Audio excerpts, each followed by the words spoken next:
I'm Bryony Billison and this is Property Developers Question Time.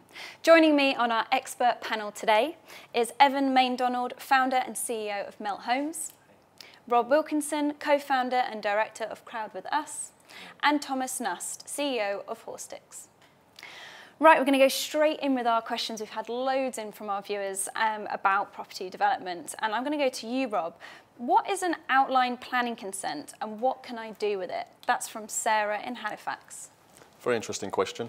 I would say that to start with, there's three basic levels. The pre-application. So if you get a site and you don't quite know what to do with it, you'll submit a pre-app, and that'll tell you what the planners will and won't allow on the site.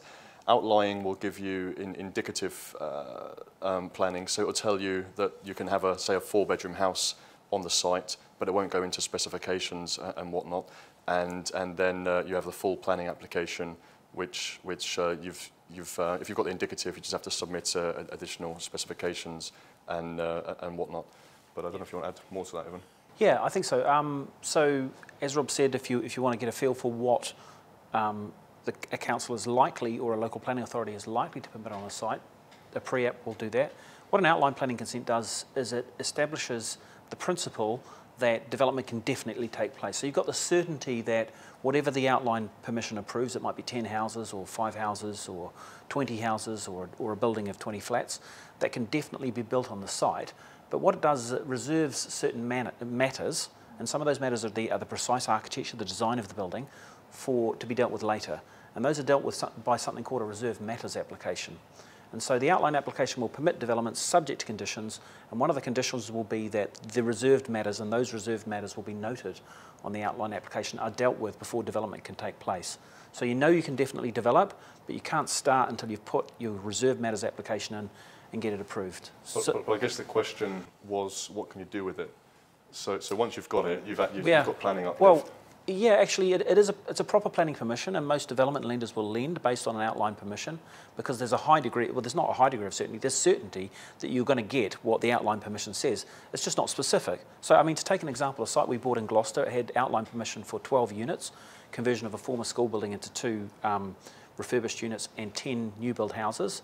It didn't say how big those houses were going to be. So it envisaged that they would be about 11,000 square feet, but in fact, when we put our reserved matters application in, we got about 18,500 square feet. So what is envisaged and what you can actually get can be two quite different things in the sense of the precise design and the size of the units.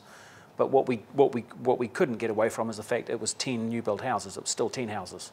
That's all it permitted. If you had a pre-app and an outlining planning permission on a property that you wanted to buy, obviously the outlining adds a lot more value than so pre-app. All a pre-app does is give you the council's view on what they think they might approve, but it's not a formal approval. It doesn't hold them to anything. You can put an application in, they can say something different. Because with the outline, once you've done your reserve matters, you have to do those reserve matters within 3 years, and then you still have another 2 years' time in which you have to start building. That really gives you 5 years to get everything all that's a good point, and start. Yeah. Whereas if you come in, with the bigger developments, they really normally want you to come in with a full planning permission, because the bigger developments, you really have to have all your drawings done, all your contracts done in place before the planners will even give you permission.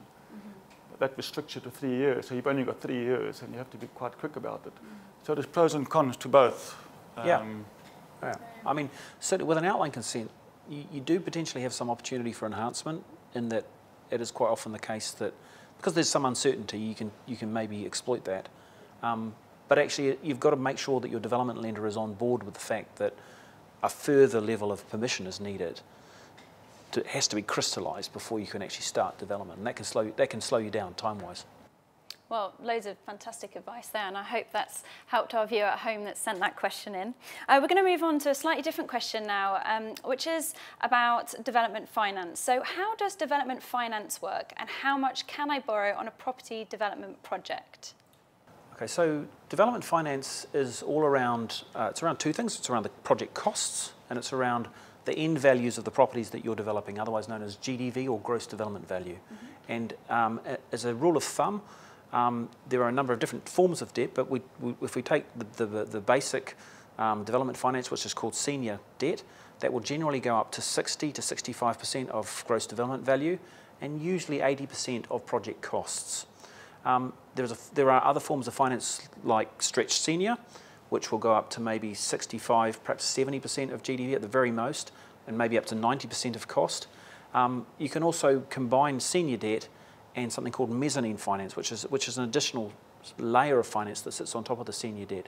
But as a rule, if you look at your total project value, then it'll be your ceiling will be that 60 or 65% of gross development value. What that normally translates to is a certain percentage of the site cost, maybe 50% of the site cost, and usually 100% of the build costs. So you actually, and that will equate to that 80 or 90% of costs. It depends on what the split between the site value and the build costs are. Anything you want to add to that, guys? Yes. I mean, it depends on, again, on your experience level, and if you've worked with a bank before, whether they'll give you more favourable terms. So if you can get 60% of your purchase costs, and then 100% of all your development funding. And if you can then get to stretch them to 70% of your GDV, and then 90% of your total cost, if you can get all that, then that would be ideal. But you have to really push them a little bit and get some experience behind you and get to know the bank. Then you can start getting to those levels. But as a beginner developer, as you say, start off at 50% of your purchase costs, and maybe they'll give you even as low as 80% of all your development funding. So you really need to put in 50% down on your purchase costs, and you may have to find another 20% of your development funding yourself if you're sort of starting out. Lots of numbers there and percentages, but I think as well, when you get your development finance, they're not going to release it all in one go. It'll be stage payments, and generally the developer will have to, the initial outlay will come from them, and then they'll have an agreement with the lender. A QS will come out, and then they'll release the tranche. So it's released in tranches throughout the build, just to make sure, and it's a way of ensuring the development's on track. Because quite often, really, the lenders like to see that you have put your own money in. They always want that. So you have to show you put quite a bit of money of your own in. So if it's senior lending, if you have to put in your funds to finish off the project, they don't like you borrowing it from somebody. You'll have to show that it's your own money. Sometimes with mezzanine finance, as you mentioned, it all depends on the lender, whether they'll accept it. So then you have to go and speak to the right lender who's happy to accept borrowing money in order to finish your project. So there's a lot of variables depending on the situation. It's what Thomas said earlier is absolutely true. It is a lot oriented around the experience of the developer. So more experienced developers will get better terms, and it can be quite hard when you're doing your first project to convince a development lender to back you. And so actually in those circumstances it can be good to team up with somebody who's got a bit more experience. The bank will look for that credibility that you can actually deliver what you say you're going to deliver. In often cases they'll insist on a level of experience. So if you don't have that person as part of your team, you won't get the funding. Yeah, or maybe not the funding to that same same level potentially. Thank you. Thank you very much. Well, we've got time for just one more question before we'll be taking a short break. And so I'm going to take this to you, Thomas. How are development sites valued? Yes, so the best way to value them is you have to do an exercise top to bottom. So you start with the end valuation, which is your GDV, gross development value, which is your end sales value, and then you work backwards. So then you take off the cost of your development, you take off the cost of your finance costs, and what you're left over with at the end, if you take a 25% of GDV left over in your formula, that should be the value of your site. Depends on who's looking at it. They might decide, okay, well, it has to be valued at 25% of GDV or at 20% of cost. You have a little bit of play there, where they might push down your land value down. So typically people who are trying to sell sites with planning permission, they're trying to sell it on that basis. So when you get sites from someone who's trying to sell you a site with planning, you need to do that exercise straight away, and then you can tell them, listen, this is what I'm getting, this is what you're getting, and then you can negotiate the price. And sellers always have a different view of what their site is worth than the person buying it. Of course, yeah. that process that Thomas has described is called a Red Book residual valuation, and it's a standard process that valuers will use to value a development site in the UK. So starting with the end value of the finished development, just deducting all the costs, and you end up with whatever's left over, that residual value. But it's also worth saying that the amount of profit that they use does depend on where the site is, and you will find in London that you'll see residual appraisals from valuers as low as 15% profit on cost. You wouldn't see that outside London, and it does tend to be at least 20% or 25% profit on cost, and that's all to do with how busy the end market is and the potential of demand, or the perceived demand for sites in that particular part of the country. There's a lot more demand for sites in London, and so people or developers will accept lower margins on them. Outside London, the end properties may be a little bit more difficult to sell. They don't go as fast, and so there's more margin expected by developers on sites in those areas. Thank you. Well, unfortunately, that's all we've got time for, but don't go away because we'll be back after this short break.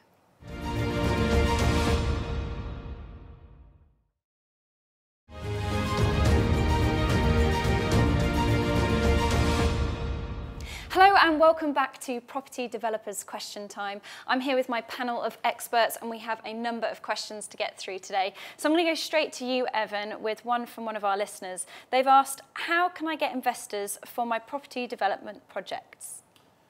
Okay, so if you're already doing property development, then there's lots of ways that you can get investors. One of the ways that we work to get investors is we work with crowdfunding platform. But the other ways that we get involved with investors is we present at property events.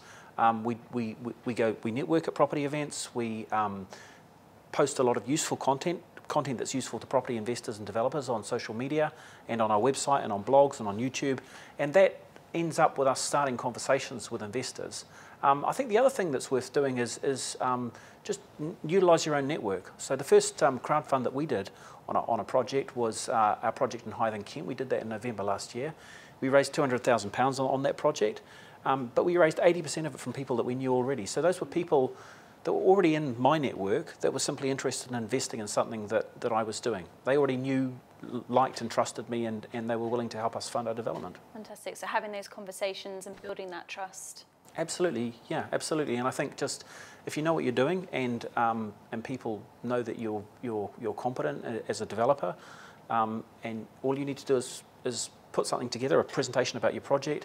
I think if you're raising money from investors, it's important that you make sure that you comply with FCA rules. That's another thing that a crowdfunding platform can help with. Do you want to add anything to that, Rob?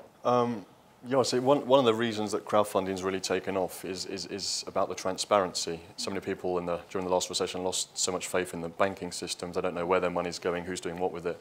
With crowdfunding, they know, yeah, that they choose the projects that it's going in. But it's interesting. Evan touched on social media, and it's about building your profile. Investors with crowdfunding tend to invest in the developer as much as the project. So it's about, exactly as Evan said, about building trust. But another thing I would say is I'm a member of a few mastermind groups, and creating, attending team meetings or networking groups that you can really gel with people and invest in other projects. I mean, that's how Thomas and I met as well. And that must be quite helpful, particularly as a new developer. I think having those conversations and building that trust, if you are new into property development, perhaps being part of those networks can help build that reputation from the beginning.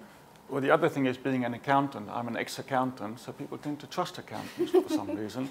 So you know, because you have to be so careful with these FCA regulations and so on, which I don't understand the half of.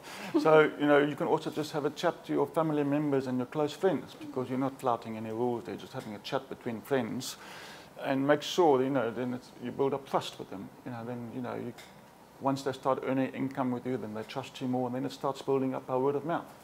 That's another way of doing things. I think, though, Thomas, you don't realise how you are quite conservative, and you are quite, you do think through things through to a high level of detail, and maybe you don't realise quite how conservative you are in that respect. I mean, and so I think that trust that people place in you is well placed.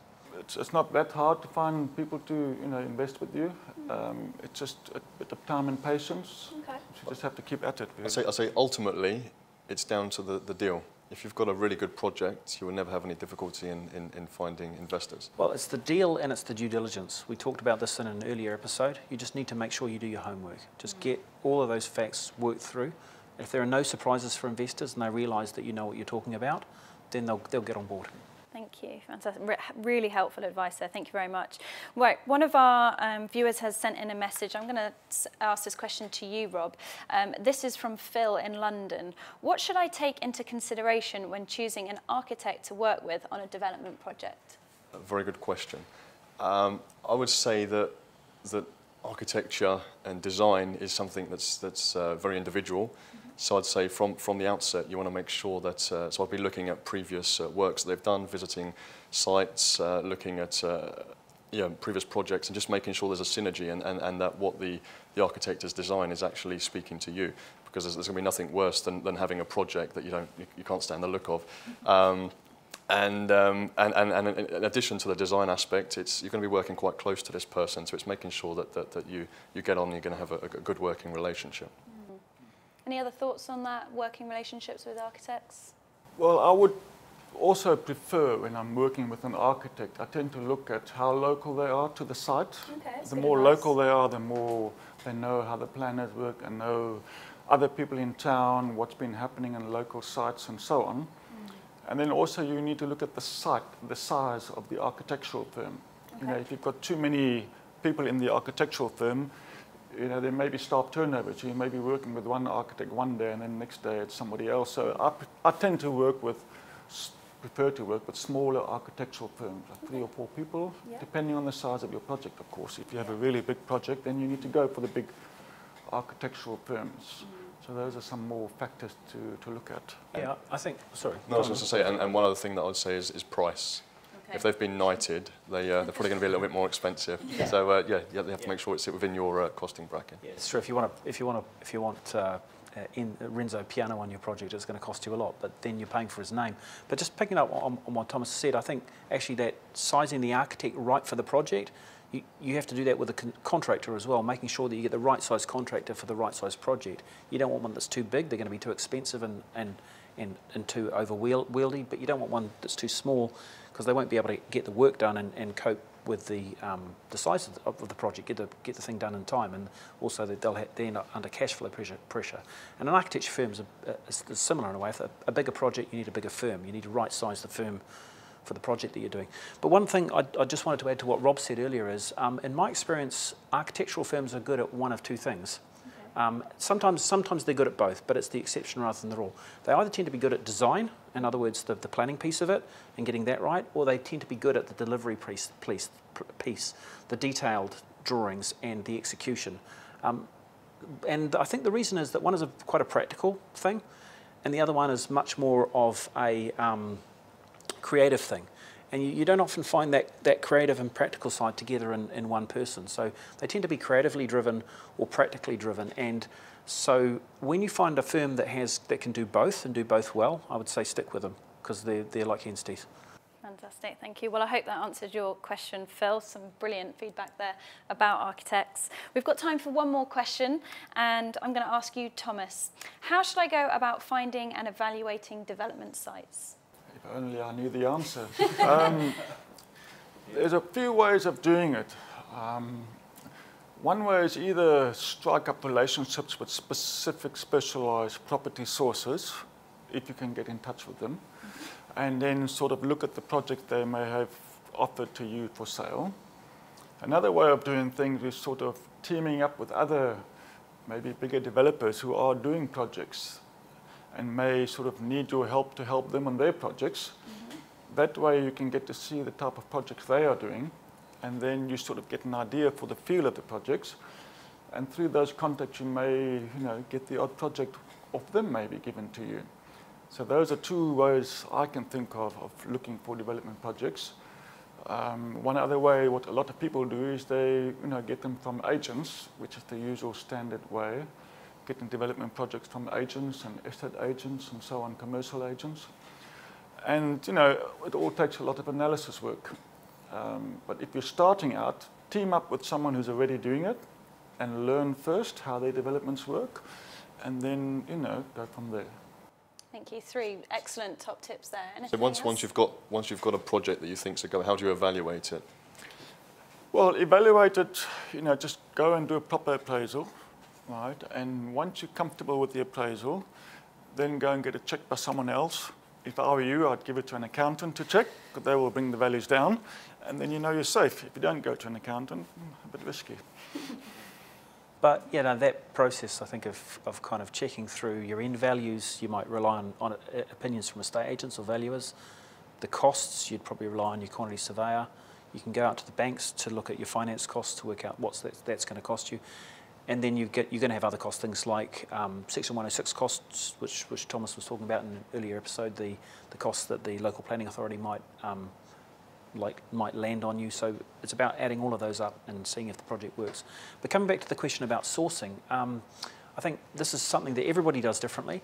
But I think one of the things that can be really helpful is to develop a relationship with a good estate agent and one that specialises in development. And if you get yourself on their list, you'll get stuff coming out to you.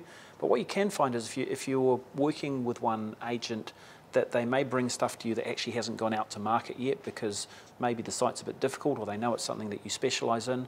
And you can also find that if you're doing development in a particular area, sites come to you. You start to gain a reputation in that area. And so we find in Gloucestershire that people approach us with sites because they know we're developers, they know that we're working in the area. And so actually getting those sites that are maybe not out to the open market. I don't like the term off-market sites because there's no such thing as an off-market site. If somebody wants to sell it, then they're marketing it. And so by definition, anything that gets offered to anybody is not off-market. But and actually the fact is that if they're going to sell it to you, they'll sell it to anybody. They just want to sell it to somebody. But if you can get access to a site that you don't have a lot of other people that you're competing with for, then you can afford to spend a bit more time and effort evaluating it. The flip side can sometimes be that actually those sites may be a bit overpriced because the vendor hasn't been properly out to market yet and had their expectations reduced to a realistic level. People always want more for their property than it's really worth. Yeah. So it's a fact of life. Yeah, I'd say further to that you can't, I can't stress enough the importance of due diligence and just quantifying and qualifying all the numbers. It's financing deals. It's still surprising to me that how many experienced developers struggle to do an accurate appraisal, and we're still finding mistakes. So yeah, I don't think you can. 100% of your effort should be going into the due diligence process, right? Well, I could talk about this all day with the 3 of you, but unfortunately we have run out of time today. Thank you so much for sharing all your knowledge and experience with us. And thank you at home for sending in some fantastic questions. If you have a question you do want to send in, email us info@propertytelevision.tv, and we'll look forward to seeing you next time. Goodbye.